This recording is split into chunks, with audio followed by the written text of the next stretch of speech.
Hello everyone, and welcome back, or thank you for joining us if it's your first time. This is the Mind Wealth Podcast, and my name is Chelsea. Get ready to sit back, relax, and unwind while we chat about all kinds of things. This week we are talking updates about AI and the field of psychology. I'd like to cover a lot of bases here, so grab a drink, and let's chat about all the new with artificial intelligence, and how it's affecting the psychology world. First up, we know AI is here to stay, and the field of psychology is pressing to find ways to work with the inventions. They have weighed and measured the pros and cons and continue to do so when it comes to using artificial intelligence in their work.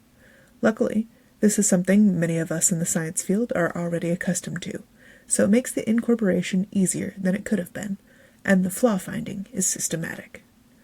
When it comes to research, we're attempting to harness the computing capabilities of AI to help us in the laboratory, allowing us immediate access to things like data trends, literature searches, writing code for statistic models, and detecting themes in qualitative data. We are working towards figuring out how to treat AI as either a research assistant or a participant. AI has currently been tested and used with around a 95% accuracy rate for responses similar to actual human participants. In certain studies, if this trend continues, the ramifications could be extensive, allowing for faster and cheaper testing to get the answers that we need to move specific studies forward. When it comes to teaching psychology, AI can take over a breadth of the mundane tasks professors are forced to endure. Things like slides, lecture notes, outlines, and questions could be handled in the blink of an eye. Think about your PowerPoint slides being put together for you, animated, colored, ordered, and written in a single click. How neat. AI could take away from the drudge of doing the labor-intensive tasks and add to the free time that they could use toward their passions in researching and teaching the next level of psychological minds. However, they are finding some downsides in the academic realm. A few of those downsides include how to monitor cheating and regulate the use of ChatGPT tool when it comes to coursework, as well as the interest waning from those who use the program to aid in their studies. The research that's shown so far that we're doing when it comes to the use of ChatGPT has actually been showing a decrease in the intrinsic motivation for studying the topics they wrote about further, inhibiting overall learning capabilities in fields that might otherwise spark interest, such as having chatbots in therapy.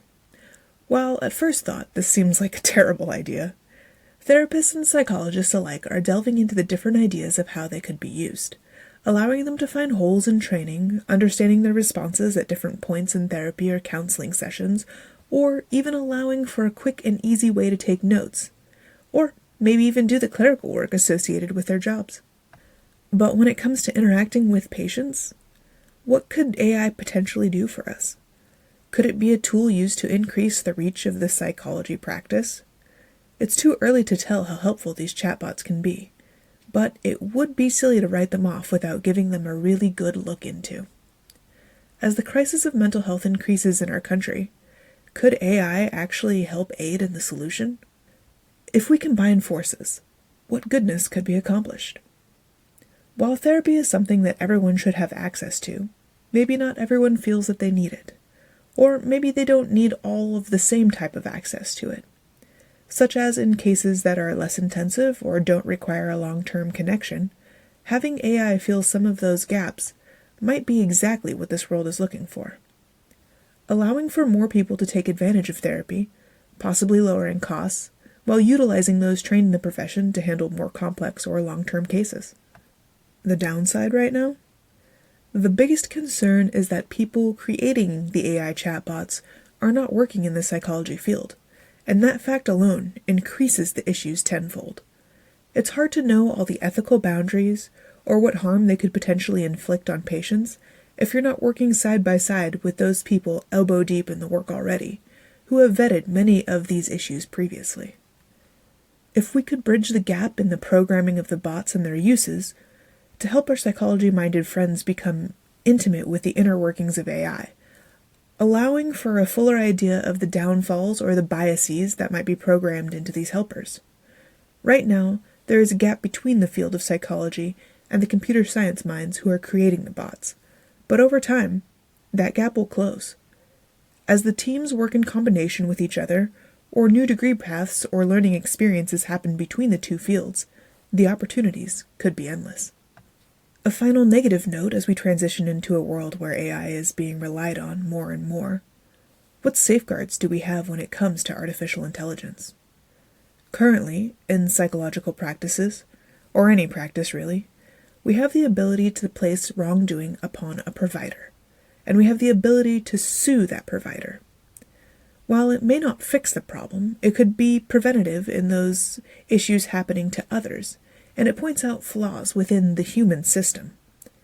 When it comes to AI, where are we placing the blame when something goes wrong? Who do we report to? How do these problems get resolved?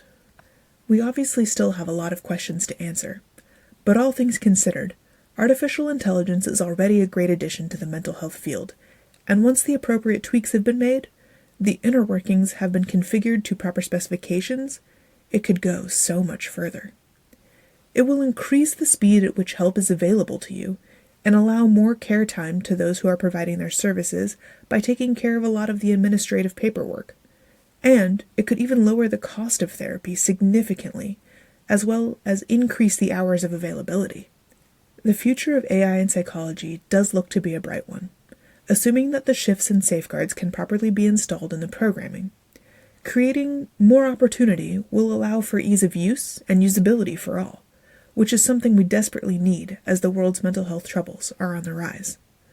I look forward to seeing what good things are coming from this, and all the ways that AI is used that we haven't even dreamt of yet.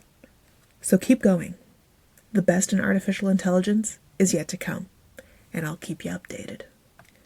And as always, thank you so much for hanging out with me today. I've enjoyed our time together. If you want to join me again for another chat, you can keep your eyes peeled every Wednesday for a new episode. Feel free to follow me at MindWealth on Instagram if you want to get to know me a little bit in the meantime. I'm looking forward to seeing you next week.